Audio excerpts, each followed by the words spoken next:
right, and we're live. We're back with Tony. So Hey, this, hey. go ahead. I'm sorry. Now this is a hey, hey. Okay, so this segment is gonna focus more on your mom and dad. Well, really your mom and dad only. Right, So I mean, other people will come in, but for the most part, this is singular focus on your mom and dad. right. All right. So, what do you want to tell the audience about your parents? Uh, they Let's were let's start from the beginning. sure, sure. What's your earliest memory with them? Melting the remote on the heater. Uh, and I think I told that story about that van. Dad had the Ninja Turtle van. You could hear it coming from miles away. Uh, my first word was not dad or mom. My first word was actually hot, and I don't know if y'all have ever lived in those houses, but in New Orleans you have what's called a shotgun house. It's this house that goes straight back. And in the floor was these floor furnaces. And what they said was I used to crawl along the floor. I would get to the floor furnace and then I would crawl on the wall and shimmy around the floor furnace and then start crawling again once I got past it. Yeah. So they said my first word was hot. That's what I knew first. Hot. I think a lot of people want to know about your relationship with your dad and your relationship growing up with him and where it's at now. Okay. Uh Dad coming up, Dad was a combination comedian, dancer, singer, songwriter, uh, and all around entertainer. This is a guy who could teach himself, I think, just about anything.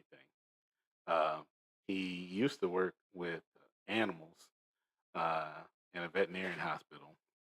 That's the first job I really remember him having, like consistently. Like he had that job for a lot of years. He used to work for a doctor named Doctor Zeller, and uh, Dad would tell us stories about him going to get a raise from Doctor Zeller, and whenever he would get a raise from Doctor Zeller, he said Doctor Zeller used to have this square box head. And as soon as he said, "Well, Dr. Zeller, I could use raise," and he would say, Dr. Zeller would go, "Anthony, do you think you deserve that raise, bud?" He would have to go through a litany of things extra on top of his normal duties that he would have to do. And what ended up happening was Dr. Zeller started teaching him how to do surgeries like neutering cats and dogs. He started learning how to do how to apply medication. He started learning how to treat, uh, how to diagnose dogs and whatnot. So it got to the point where Dad was so good with it, he could actually diagnose people's pets in the neighborhood. And we had people who would bring us their pets to get like a backdoor veterinarian to keep from paying Dr. Zeller.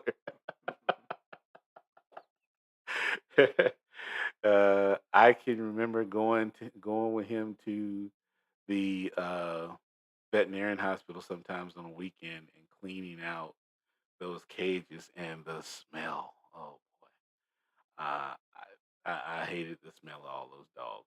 Sometimes it used to make me cry from the smell from the intake, all that fur and whatnot. So I guess that's why I'm not a dog person.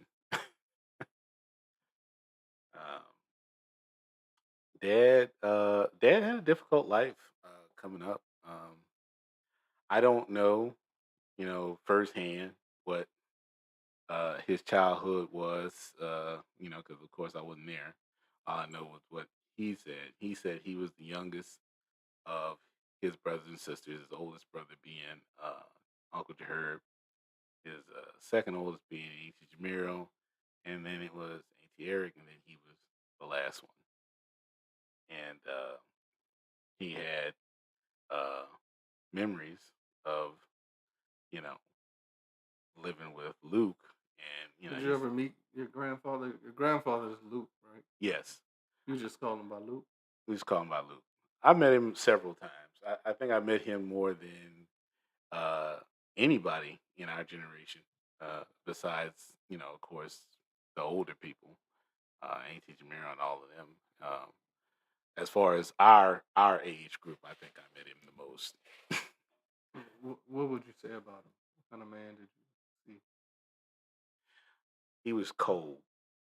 Uh, he was cold and very serious. I've never seen Luke laugh. I mean, not a single time. I've never seen Luke smile about anything. He always carried a knife and he rode a bicycle everywhere. He was uncompromising, is the word I would use for him. I remember my dad telling me that Luke had probably populated a good 25% of the United States. Because this guy, even in up to his late 60s, getting up there, he still had kids that were younger than my kids. This guy stayed, getting busy. Getting busy was what he did. If he didn't have an arch in his back, he wasn't happy. Wait. So when did he pass? Uh, he actually passed sometime, I believe, during Katrina was the deal. They found him in a house. He had died in that house and alone. Okay, I didn't know he was still alive at that Hmm Um, he uh he wasn't he wasn't nice to me. I mean, he didn't say much, but when he did say something, he seemed to be a very kind of uptight, quiet guy. Him and Dad, they had kind of a standoffish relationship. They weren't father and son like, but they weren't mean to each other. They just were there. I don't know. It's like, you meet a dude on the street and yeah, you know him, and that's all. That kind of thing. time. Okay. Did you see any of him and your father? Uh I can't say that I did. I didn't know him well enough to know that, you know. Luke, he would speak monosyllably, if you understand what that means. Go ahead. Yeah, he one or two words at a time. Not He wasn't talkative. Okay. Yeah. So, Uh, you, and your dad was completely different. He was Way different. talkative. Dad was a people person. Yeah. Dad was a people person. Dad was talkative, life of the party. Uh he say something and it would catch on. He would say something and then everybody be saying it. He was, he was he was it was a lot of fun. Um one thing that people may not know is that my dad was the biggest outdoorsman ever. This guy loved nature, loved the outdoors. He used to take me crabbing with him as a boy, and every time there would be some situation where I would almost get killed, and then he would say, "Well, you came through it all right, boy. What you complaining about? Let's go. It's good. Got some crabs here. Look at all the crabs we got."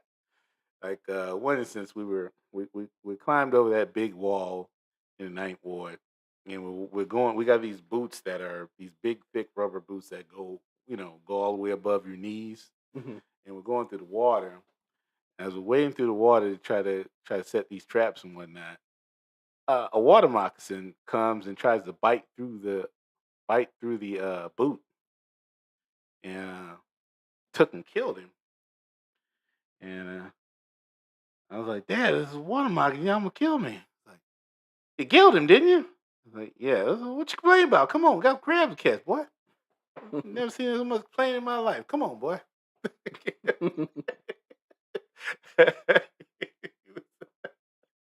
he was he was always that way, you know. And I'm forever like, Jesus, why we gotta use these situations? One time we were out crabbing and we were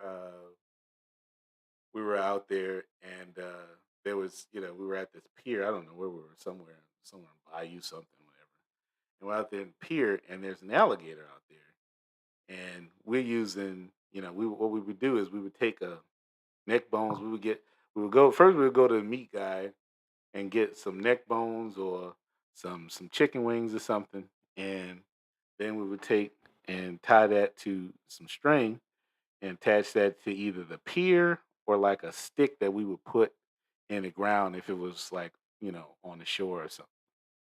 Well, this time it was a pier, and the alligator, you know, yeah, he smelled that meat, so he wanted to come get something to eat. So the alligators coming toward the traps to get the food. Mhm. And Dad used to always make fun of me because I couldn't throw worth a damn. So, but this time I saw a brick on the pier.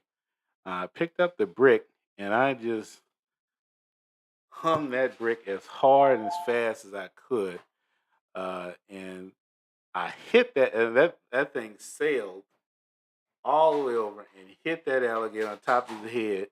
And that alligator bugged out. Like he got the hell out of Dodge. And Dad laughed his ass off because he said, "Now look at this. This boy can't hit the broadside of a bull's ass, but he goddamn hit that alligator from way away. What in the hell is this?" Yeah, so it was stuff like that. Now we used to he used to rope. Dad was kind of nah. He was the kind of guy. He would just rope people in and stuff. And when we came back, there was this was when we were living on Cleveland Avenue. I'll just say that. In Cleveland Avenue, they had these Spanish kids named Gerson was the lead brother. I can't remember the names of all his other brothers, but Gerson was the one that was my friend, and because Gerson was my friend, his brothers and whatnot used to all be cool with us. Yeah, they used to hang with us from time to time. And Gerson came over one day after we had finished kept some crabs, and Gerson was like, "Where'd y'all get all them crabs?" I said, "Oh, we just Dad was like, oh, we just went crabbing, boy. We caught some crabs." He's like, "Can I come?" And it was like, "You gotta ask your mom about that. I don't want to take you. You get in trouble. You gotta ask your mom if you can come." And then Gerson went back home, told his mama about asked mom about going crabbing, and his mom actually came over. And now we can't speak Spanish, so Gerson is having to interpret for us. And she was like, "Can he bring back crabs?" I said, "Yeah, y'all can have some of these crabs here." And once she found out that they could have some crabs too, oh yeah, all of it was covered. so, so it's me, Gerson, his brothers. We're all going out there, and now we're all crabbing. We're crabbing, and Dad bought one of these black trap things, and it's got like a little cylinder, a little section, and you put the meat in there, and then you drop that whole thing in there, and then the crabs walk in it, and then you pull it in, and you got a whole bunch of them. And then what we would do is when we got the crabs home, we'd take them out in buckets, and we'd throw them into the tub, pour some water in there, and then we pour salt over the crabs to make them throw up, and then they would throw up. Why throw up? Because you wanted to get the impurities out of their system, because night war in the swamp and the bog, they got a lot of nasty stuff in there. You don't want that going in your gullet when you're trying to eat. So you try to make the crabs throw up all that, and then you boil them. Yeah. Now we had some. So we had one or two crabs that made it out of the pot. And Dad always loved the crabs in the bucket analogy. He was like, black folks is like crabs in a bucket. Put them in a bucket, and one of them's look at him. One of them, he's almost free. He's almost free, and then one of the other crabs yak him down, and keep him from getting out. Well, one time we had threw him in the bucket. Threw him in the pot, and one of the crabs shimmied his way out that pot, and Dad said, "Let him go, let him go free." Let that guy go free. He deserved it. He earned his freedom. He earned his freedom.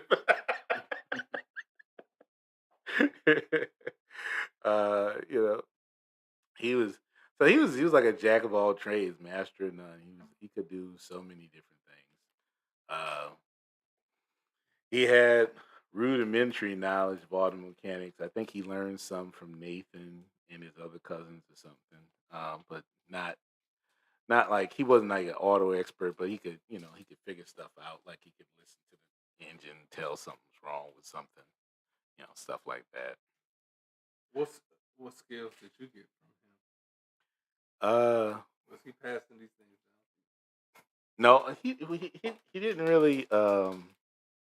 I think some of his nature stuff I think passed down because I still know how to crab. Still know how to do. I still know how to do that stuff. If I had to, I could live off some crabs for a while. It's, down? um, So how was your family? Me, not family. Um, son father relationship.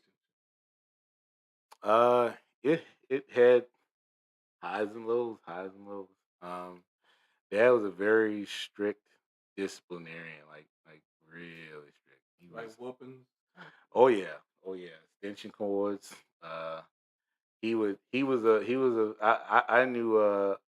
I knew about what do they call that? Special interrogation. What do they call it? I don't know what they call it. Enhanced interrogation techniques. I was doing that as a kid. he used to he used to put me on my knees, and he used to have me stretch my arms out, and you had to hold your arms out like that until he told you couldn't. If he saw your arms like starting to lower, like he would take a take an extension cord, and you're in your drawers. You're not no pants, no pants, no shirt. You're in your drawers, and he would take that thing, he would crack that thing like a whip, like ow, and your ass is your ass is up. Uh, discipline. There was no shortage of discipline in that house. No Do you shortage. feel like these whoopings or spankings were warranted? Uh, yeah and no. Uh, I think that I think you said it best to me that when you're younger and you're first starting out in parenting, you tend to you kind of act like you're a hammer and everything becomes a nail. You know, and you think that's the only way to solve problems. And I'm gonna say I was guilty of this with my own kids. Okay. Uh, I think as you get older and you start to realize that there are more than one way to teach a lesson or to get a point across. Uh, you start to handle things differently. But in the beginning, yeah, yeah, uh, there is that dynamic. Absolutely. Yeah, I don't do spanking. I don't believe in spanking. Mm, I think all it does is teaches kids that hitting is a way to solve problems. yeah, And if you don't like something or someone's not listening to you or doing what you want them to do, then you can hit them into submission. yeah, But that's my opinion. yeah. I mean, I would agree with that. I would agree with that. And I think Dad went through that same cycle, but I think part of the problem with Dad and me is that he didn't have he had a lot of issues that were probably undiagnosed, untreated, probably. You know what I'm saying? But he didn't have a ability to connect in that way. What Like, you yeah, you know, he could connect with people. He he was always easier in a crowd than one on one. You know what I'm saying? He was the kind of guy and I heard when I was reading a book and somebody said that about Nixon in a book, and they were saying he was easier in a crowd than he was in one on one. And I was like, you know, how do you do that? I mean, can understand. how does that go? But it's true. Yeah, I He understand was that. yeah, he was really good with groups of people, talking in front of people. He loved to talk in front of Because it's people. not personal. Right, right. He not so good one on one. Not so good. Um, he's a very religious man. Uh, he said as a boy he had a wish that he wanted to be a Bible member. Yeah. He not just Bible member. He wanted to be a character, a figure in the Bible. This was an express wish of his. He And want. did you see him try to play that out? Oh, absolutely, absolutely. He was constantly like that's why I said with the whole vision thing. He would have visions and these dreams. Basically, that's all they were. They were dreams. He would have a dream, and he would think that in his mind that this dream meant something. It meant something that was actionable in real life. You know. Have these dreams ever affected you and your mom? Absolutely. But you know, I told that story about the Louise situation. I mean, he had that dream and he acted on that. Is that the only time? No, he acted on many of his dreams. In later years, he had a dream, a vision that Lawrence was stirring some kind of pot with witches and was trying to cast spells on him to get him. Of course, it's nonsense, but you know, he had a dream that that was happening. He believed it. Okay. What? Okay, so as you start becoming a teenager, and now you're becoming more of a man in your mind, and I'm tired of getting whoopings. I can make my own decisions. I know I'm living under your roof. How was that dynamic? We didn't really have it. I really was like really low key. there were there were many more active family members who were much more explosive than I was. Um, I think the most rebellious that I was with Tasha because he didn't want me to keep staying with Tasha. And actually forbade it at one point, but I ended up disobeying him anyway. Um, Do you feel like? his Oh, go ahead. dynamic was changing because I think he was kind of going through midlife crisis. Uh, there was the Dodge Stratus incident when he got his first new car that he ever owned was the Dodge Stratus, and he loved that car. He loved that car, and he would go on and on and on about that Dodge Stratus, and he would say, you know, he said, you know, no other ass have sat in these seats, but ours. He loved that car. He loved that car. You know, and it was purple. I remember that. Purple was his color. He said purple was the color of royalty.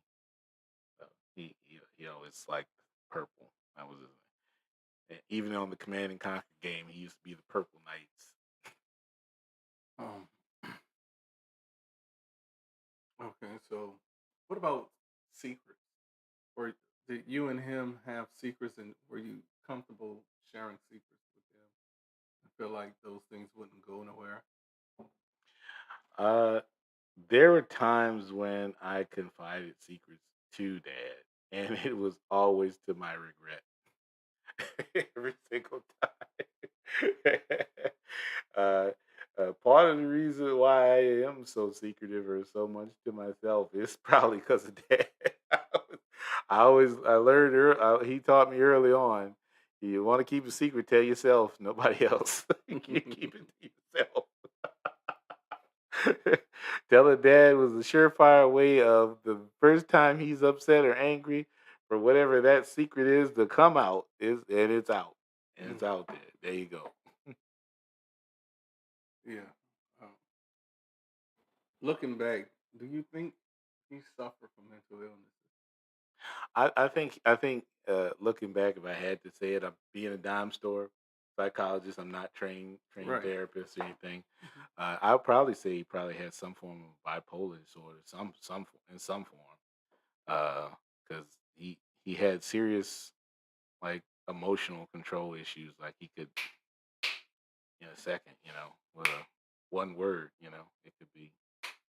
And he had a terrible habit of insulting people, like straight up in the front the door. You had to tell people when they first meeting dad, don't take anything personal. Yeah. Don't take it personally. Don't worry. Whatever he said, don't take it personal. It's not personal. He does it all. He does it everybody. So it's okay. What about the relationship between him and your mom? Uh,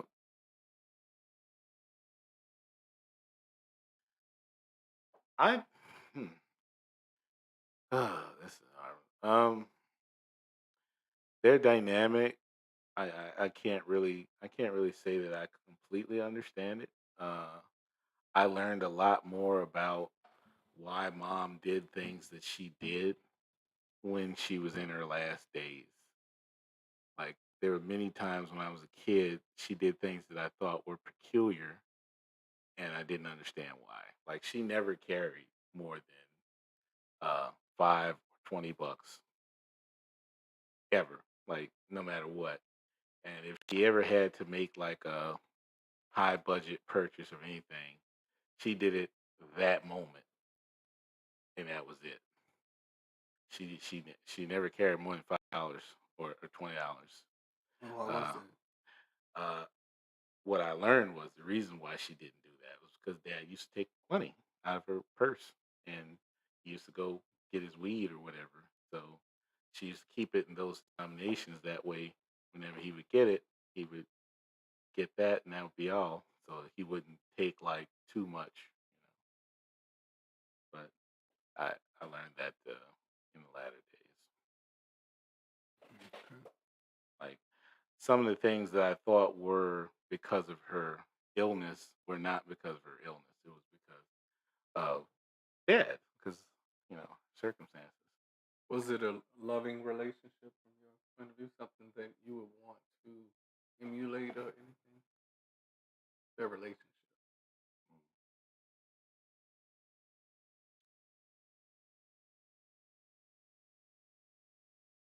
I can say this.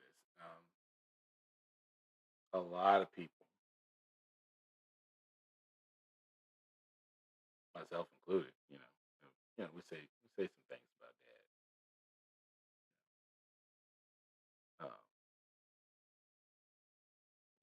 He had flaws. He was human. What does that mean? In my opinion, to be human is to be imperfect.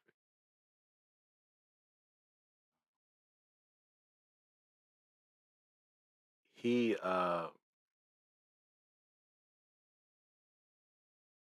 If you were dying and you were and this was the end, and you had a choice of having anybody by your side as you were going out, he would be the one to want to have by your side.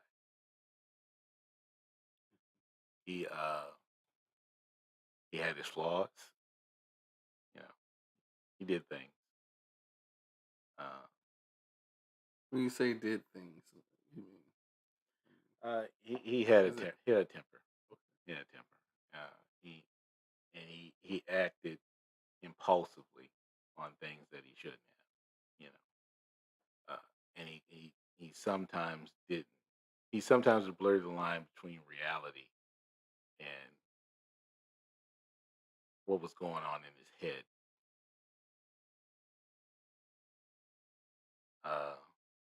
he could be dangerous uh, in the right circumstances. Not to say that he would. I don't think he would deliberately hurt somebody, but I think through not being in full control of himself, he could allow himself to hurt somebody. Yeah. You know, eh, uh, you know, in that way, and that's kind of what led to our current status today. When did they separate? They actually separated back right not long after I left to go to the Navy. Like she when I was left and I was gone and doing my own thing and living my own life, my own place and kids and all that. She decided she just didn't want to do it anymore. You think she just stayed for you? I think she did. I think she did.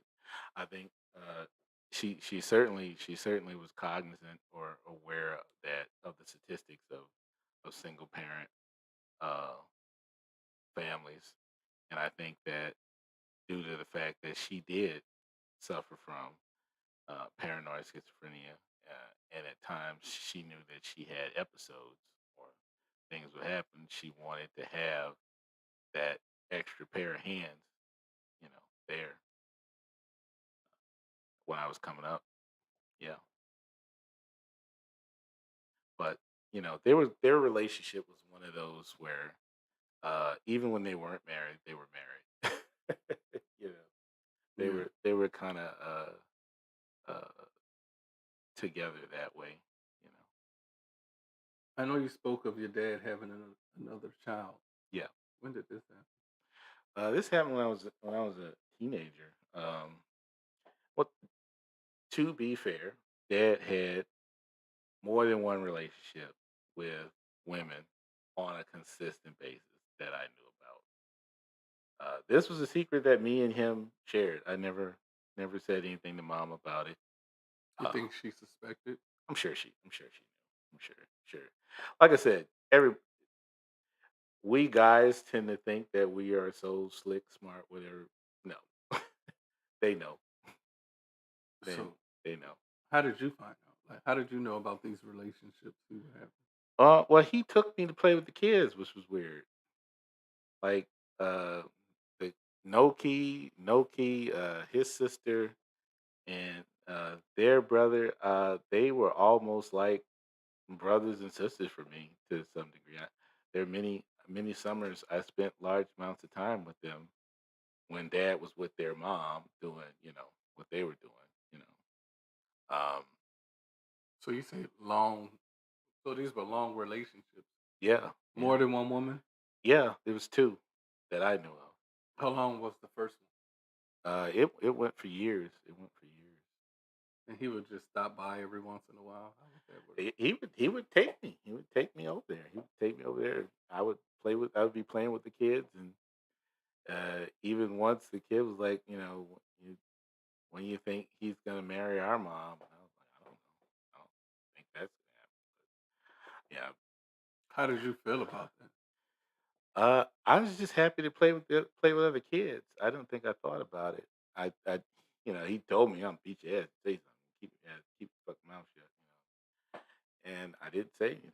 Um, What about the second woman?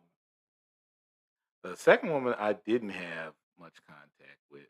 She was really low class. I really had a low opinion of her. She was mean, very mean, ghetto. To you?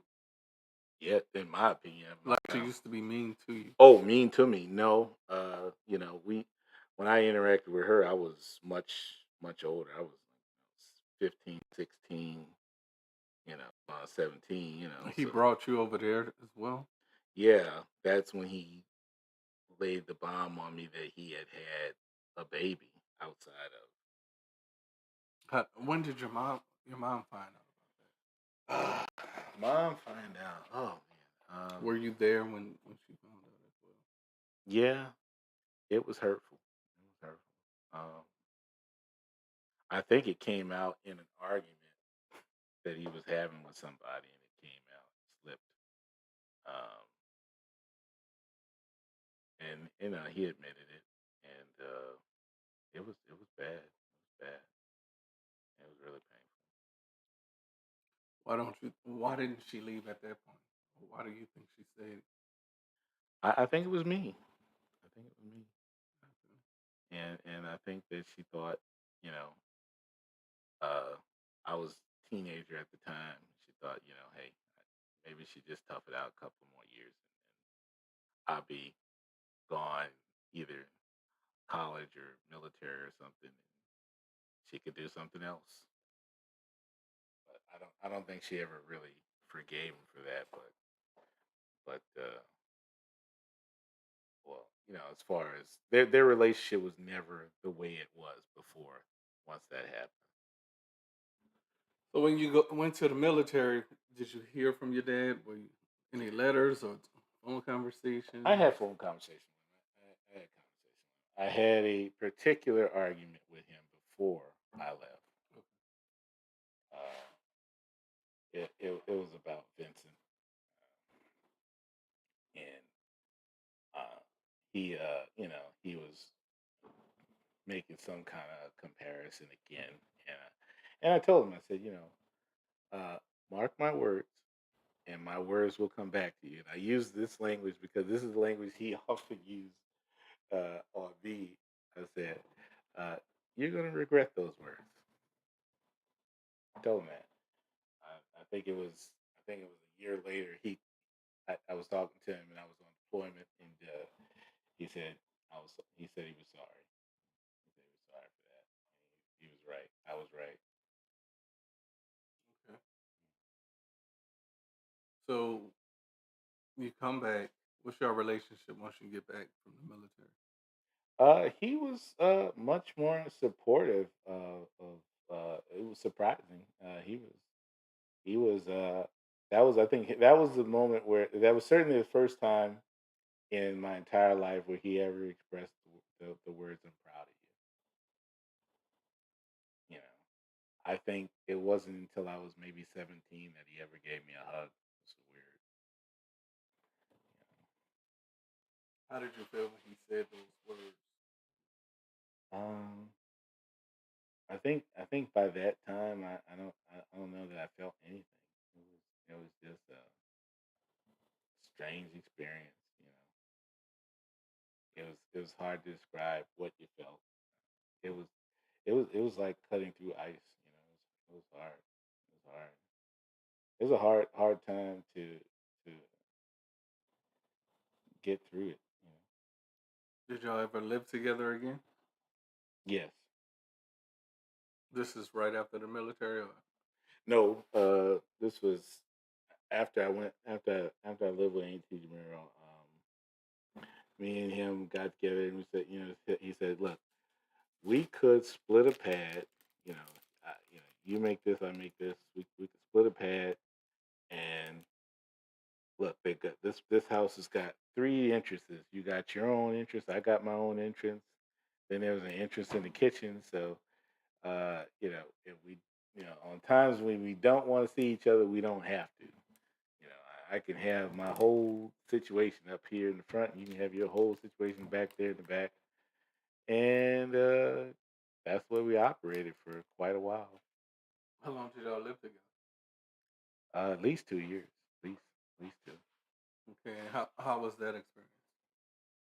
The first year was okay. Was okay. He did make a lot of attempts and softened a lot. You know, and I think he was trying. I think he was. And you wasn't in a space to accept, or I tried. I had forgiven Dad many a times. Me and Dad had many clashes. Hell, open fights. There was a sword fight at one point. what when y'all were living together? This was when I was, yeah, yeah. Uh, when I was just when I just got divorced, just out of the military, and I stayed with them for a while. Yeah, we had a actual sword Yeah, fight. we can't skip over that. How do you have a sword fight? I bought Dad a Klingon bat lift. I don't know. Do you know what a Klingon bat lift looks like? Yeah. Okay. I bought him a Klingon bat lift, and I had a katana. From the I collected weapons. Dad had a dream. He had a dream that I was trying to have some kind of homosexual sexual act with him in the dream. Yes, this happened. This is real. Uh, I said, "Are you out of your fucking mind?" I mean, Wait, so he wakes up and tells you the dream? yeah, Is he holding something at that point? no. Oh, And I said, "You out of your fucking mind? That would never happen. Never, never, ever happen. Never." This dude starts to get into it with me, and he gets the damn bat lift off the wall. He gets the bat lift off the wall. I get the katana out, and now we're having a full on fucking sword fight in the house. oh wait, are y'all swinging at each other? Yeah, yeah, yeah. This is happening. This is real. So you were literally fighting for your life. Yeah, this is a sword fight. He's fighting me with a fucking Klingon bat lift. I'm blocking with a fucking sword. This is real. This shit's real. people, people laugh now, but people go, "What the fuck?" So what are y'all saying to each other while y'all swinging these swords? I don't know. I don't know Like, that are we you were. saying stop? I'm going. What the fuck is wrong with you? Are you fucking mind? Mom finally was able to say, to call some sense in the situation, and it was at that point she put him out. Yeah, but oh yeah, he had his moments. Jesus Christ. How did y'all relationship? Well, I wouldn't say how it changed, but what happened after that? Did y'all did y'all get back together? It was a cycle. I think people think now that I'm being perhaps overly harsh or whatever, but it was a cycle, and I would forgive him, you know, for what happened, come back, and then next thing you know, it'd be another incident. And And this will always behind a dream. yeah, dreams or visions or But so it would never be something you're actually doing. yeah, It'll be a vision, yeah, and then you're under attack. yeah. So it's not stable. You know, I've had some uh, arguments with people, but it's never been to where I pulled a weapon on anybody. At the most, it was an ass whooping, and that was it. That's it. Somebody goes home with ass whooping, and somebody doesn't, and that's it. That's the end of the fight. Life moves on. This guy, he really can't control his anger at times, and the reason why the relationship now is more like we're. It's not that I don't love him, I do, but I have to think, this is not going to end well for one of us, and I can pretty much guess that if he ends up killing me or something, they're gonna a lot of people in this family are gonna be happy about that, be happy to see me go. But I don't. It's not an outcome that I want. I don't want that for him. I don't want that for me. I don't want that for my kids. Uh, but you know, what are you gonna do? Mm, Yeah, best to So, leave some people alone sometimes. so what is the state of your relationship I don't even know if he's alive. I couldn't even tell you if he's alive at the moment. right now? When I'd be was the lying last if time you I could spoke tell with you. The last time I spoke to him was years ago, and he was trying to do the cycle again, where you reach out, try to apologize, whatever. And I told him no, no, that's it. I told him when he left that house that day, I said, when you leave this house this day, your son died. him? Well, this is the sword fight day. No, this was the the final incident. I won't go into detail on camera about that. Okay. But yeah, the It was final was it was it worse than a sword fight? worse than the sword fight. Okay. Worse than the sword. And the final incident, I said, when you leave the house this time, you know, you tell people, your son died in the war. It's over. Love you to death, but gotta let you go. How do you think that affects you since, or just in general? What effect do you think your dad had It's extremely disheartening. in relationships, like with females, with family, friends? What effect do you think he has had on you when it comes to these trust issues, anything like that? I think there's certain uh, uh, part of that goes into my calculus. When keeping my own counsel, being more, uh, you know, separate. It does stem from dad and his experiences. Um, but as far as